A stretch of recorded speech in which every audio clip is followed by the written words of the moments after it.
جمعرات 27 نومبر کے سیربین سے جاوید چودھری کا سلام۔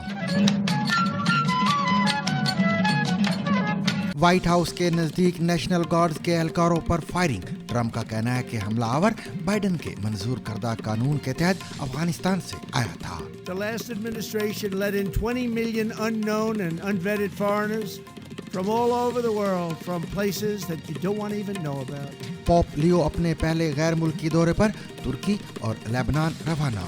ہانگ کانگ میں رہائشی اپارٹمنٹس میں آتش زدگی کے نتیجے میں 55 افراد ہلاک، 280 تاحال لاپتہ۔ پاکستان مسلم لیگ نون کے صدر نواز شریف نے کہا ہے کہ عمران خان اکیلے مجرم نہیں، ان کو لانے والے ان سے بھی بڑے مجرم ہیں۔ یہ عمران خان صرف اکیلا مجرم نہیں تھا، اس کو لانے والے بھی اس سے بڑے مجرم تھے جو اس کو لے کے آئے۔ پاکستان کے پاس دوسروں کو لیکچر دینے کا حق نہیں، کشمیر میں انسانی حقوق کی خلاف ورزیوں پر اسلام آباد کی تشویش پر نئی دہلی کا جواب۔ As a country with a deeply stained record of bigotry, repression and systemic mistreatment of its minorities, Pakistan has no moral standing to lecture others.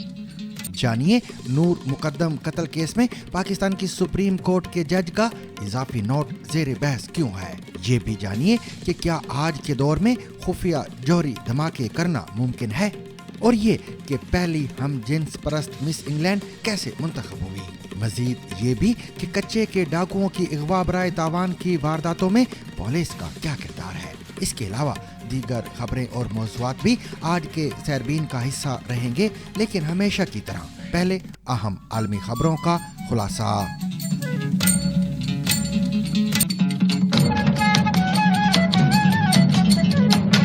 امریکی دارالحکومت واشنگٹن ڈی سی میں وائٹ ہاؤس کے نزدیک نیشنل گارڈز کے اہلکاروں پر firing کے بعد امریکی صدر ڈونلڈ ٹرمپ کا کہنا ہے کہ حملہ آور سابق صدر بائیڈن کے منظور کردہ ایک قانون کے تحت افغانستان سے آیا تھا، اور اب بائیڈن انتظامیہ کے دور میں افغانستان سے امریکہ آئے تمام افراد کی دوبارہ جانچ پڑتال کی جائے گی۔ امریکی صدر کا کہنا ہے کہ وائٹ ہاؤس سے محض چند قدم کے فاصلے پر ہونے والے اس بھیانک حملے میں نیشنل گارڈز کے 2 اہلکاروں پر پوائنٹ بلینک رینج سے گولی چلائی گئی۔ حکام کے مطابق بدھ کے روز ہونے والے حملے میں زخمی اہلکاروں کی حالت تشویشناک ہے۔ صدر ٹرمپ کا مزید کہنا تھا کہ یہ گھناؤنا حملہ برائی پر مبنی، دہشت گردانہ اور نفرت انگیز کارروائی تھی۔ ڈونلڈ ٹرمپ کا یہ بھی کہنا ہے کہ یہ نہ صرف ہماری قوم بلکہ انسانیت کے خلاف ایک جرم ہے۔ بطور امریکی صدر میں اس بات کو یقینی بنانے کے لیے پرعزم ہوں کہ جس جانور نے یہ ظلم کیا ہے اسے اس کی بھاری قیمت چکانی پڑے۔ The hearts of all Americans tonight are with those 2 members of the West Virginia National Guard and their families. The love of our entire country is pouring out for them, and we are lifting them up in our prayers. As we are filled with anguish and grief for those who were shot, we're also filled with righteous anger and ferocious resolve. As President of the United States, I am determined to ensure that the animal who perpetrated this atrocity pays the steepest possible price. انہوں نے مزید بتایا کہ home land security کو حاصل معلومات کے مطابق زیر حراست شخص کا تعلق افغانستان سے ہے، جسے بائیڈن انتظامیہ 2021 میں ملک میں لے کر آئی تھی۔ صدر ٹرمپ نے دعویٰ کیا کہ حملہ آور بھی ان فلائٹس میں امریکہ پہنچا تھا جن کے بارے میں کسی کو بھی معلوم نہیں تھا کہ ان میں سوار افراد کون ہیں، اور صدر بائیڈن کی جانب سے منظور کیے گئے ایک قانون کے نتیجے میں اس شخص کو قانونی حیثیت میں توسیع دی گئی۔ The last administration let in 20 million unknown and unvetted foreigners from all over the world, from places that you don't want to even know about. No country can tolerate such a risk to our very survival. دوسری جانب امریکہ کے شہریت اور immigration services کے محکمے کا کہنا ہے کہ سیکیورٹی اور جانچ کے پروٹوکولز کے جائزے تک افغان شہریوں کی امیگریشن کی تمام درخواستوں پر کارروائی معطل کی جا رہی ہے۔ ایکس پر جاری اپنے ایک بیان میں محکمے کا کہنا ہے کہ اپنے ملک اور امریکی عوام کی حفاظت ہمارا واحد مشن ہے۔ ہانگ کانگ میں متعدد رہائشی عمارتوں میں لگنے والی آگ میں ہلاکتوں کی تعداد 55 سے زائد ہو گئی ہے، جبکہ مزید 45 افراد کی حالت تشویشناک ہے۔ حکام کے مطابق 40 افراد جائے وقوع پر ہی مارے گئے تھے، جبکہ 4 افراد ہسپتال پہنچنے کے بعد ہلاک ہوئے ہیں۔ حکام کا مزید کہنا ہے کہ 270 افراد اب بھی لاپتہ ہیں۔ حکام کا کہنا ہے کہ 7 میں سے 4 عمارتوں میں لگی آگ پر قابو پا لیا گیا ہے، جبکہ دیگر عمارتیں اب بھی جل رہی ہیں اور 800 سے زائد فائر فائٹرز آگ بجھانے کی کوششوں میں حصہ لے رہے ہیں، جو کہ پچھلے 24 گھنٹوں سے جل رہی ہے۔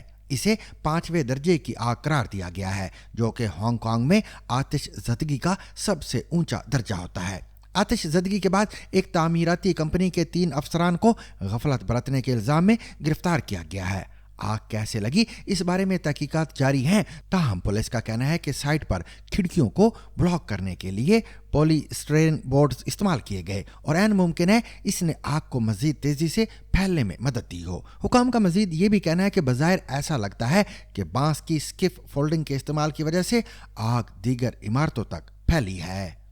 پوپ لیو 14 آج سے اپنے غیر ملکی دورے کا آغاز کر رہے ہیں اور اپنے 6 روزہ دورے کے دوران وہ پہلے ترکی جائیں گے اور بعد ازاں وہ لبنان کا دورہ کریں گے۔ ان دونوں ممالک کے دوروں کی منصوبہ بندی اصل میں ان کے پیشرو پوپ فرانسس نے کی تھی، لیکن مئی میں پوپ منتخب ہونے کے بعد پوپ لیو نے ان کے رابطے جوڑنے کے مشن کو اپنا لیا تھا۔ خیال رہے کہ پوپ بننے کے بعد سے لیو کافی محتاط انداز میں آگے بڑھ رہے ہیں۔ اس دورے کے دوران ان کی سفارتکاری کو بھی باریک بینی سے دیکھا جائے گا۔ ترکی میں پوپ لیو سلطان محمد مسجد، جسے نیلی مسجد بھی کہا جاتا ہے، کا دورہ کریں گے۔ پوپ لیو سے پہلے ان کے دونوں پیشرو پوپ فرانسس اور پوپ بینڈیکٹ بھی اس مسجد کا دورہ کر چکے ہیں۔ لبنان کے سفر پر روانہ ہونے سے قبل وہ بین المذاہب مکالمے کی غرض سے دیگر مذہبوں کے رہنماؤں سے ملاقاتیں بھی کریں گے۔ پاکستان مسلم لیگ نون کے صدر نواز شریف نے نو منتخب ارکان اسمبلی سے خطاب کرتے ہوئے کہا ہے کہ عمران خان اکیلے مجرم نہیں، ان کو لانے والے ان سے بھی بڑے مجرم ہیں، ان سب کا برابر حساب ہونا چاہیے۔ سن 2018 سے 2022 تک جو ہوا اس کی ذمہ داری ان کے سر پر ہے۔ ان کا مزید کہنا تھا کہ حکومتی اقدامات کی وجہ سے مہنگائی کی شرح میں کمی ہوئی ہے۔ ہم نے اپنے گزشتہ دور میں IMF سے جان چھڑائی تھی، مگر ان کے دور حکومت میں ہم پر ایک مرتبہ پھر سے IMF کا بوجھ ڈال دیا گیا ہے۔ ان کا کہنا تھا کہ آج ایک مرتبہ پھر سے نون لیگ کی حکومت کی درست سمت اور بہترین معاشی پالیسی کی وجہ سے ملک ترقی کی راہ پر گامزن ہے۔ غریب کو مفت طبی سہولیات مل رہی ہیں اور سر پر چھت بھی موجود ہے۔ اور میں یہ سمجھتا ہوں کہ یہ عمران خان صرف اکیلا مجرم نہیں تھا، اس کو لانے والے بھی اس سے بڑے مجرم تھے جو اس کو لے کے آئے، اور ان سے بھی پورا ان کا حساب لینا چاہیے۔ ان کا بیانیہ آپ اچھی طرح جانتے ہیں، اور ان کا بیانیہ کیا تھا؟ چور ڈاکو کہتے تھے، خود چوری ڈاکے میں سب سے آگے۔ نواز شریف کا مزید کہنا تھا کہ ہمارے دور حکومت کے خاتمے کے بعد بہت تباہی ہوئی، معیشت، امن و امان، اخلاقیات اور ملک و قوم کا دیوالیہ نکال دیا گیا۔ اب ضمنی انتخابات میں لوگوں نے کارکردگی کو ووٹ دیا ہے۔ واضح ہے کہ پاکستان میں قومی اسمبلی کی 6 اور پنجاب اسمبلی کی 7 نشستوں پر چند روز قبل ہونے والے ضمنی انتخابات کے بعد الیکشن کمیشن نے تمام حلقوں کے غیر سرکاری غیر حتمی نتائج جاری کیے ہیں، جن کے مطابق قومی اسمبلی کی تمام 6 نشستوں پر پاکستان مسلم لیگ نون کامیاب رہی، جبکہ صوبائی اسمبلی کی 7 میں سے 6 نشستوں پر پاکستان مسلم لیگ نون، جبکہ 1 پر پاکستان پیپلز پارٹی کو کامیابی حاصل ہوئی ہے۔ پاکستان کے دفتر خارجہ نے بدھ کے روز اقوام متحدہ کی ایک رپورٹ پر گہری تشویش کا اظہار کیا ہے، جس میں انڈیا کے زیر انتظام کشمیر میں منظم انسانی حقوق کی خلاف ورزیوں کی نشاندہی کی گئی ہے۔ تفصیلات کے مطابق اقوام متحدہ کے ماہرین نے پیر 24 نومبر کو انڈیا کے زیر انتظام کشمیر میں سنگین انسانی حقوق کی خلاف ورزیوں پر تشویش کا اظہار کیا تھا، جو رواں سال اپریل میں پہلگام میں ہونے والے دہشت گرد حملوں کے بعد سامنے آئیں، جس کا الزام انڈیا کی جانب سے پاکستان پر عائد کیا گیا تھا۔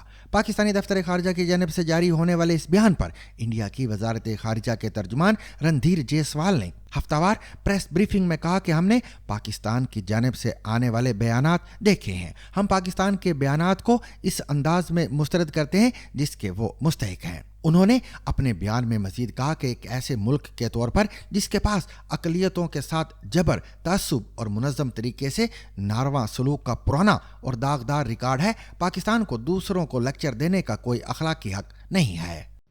We have seen the reported remarks and reject them with the contempt they deserve. As a country with a deeply stained record of bigotry, repression, and systemic mistreatment of its minorities, Pakistan has no moral standing to lecture others. Rather than delivering hypocritical homilies, Pakistan would do better to turn its gaze inwards and focus on its own abysmal human rights record.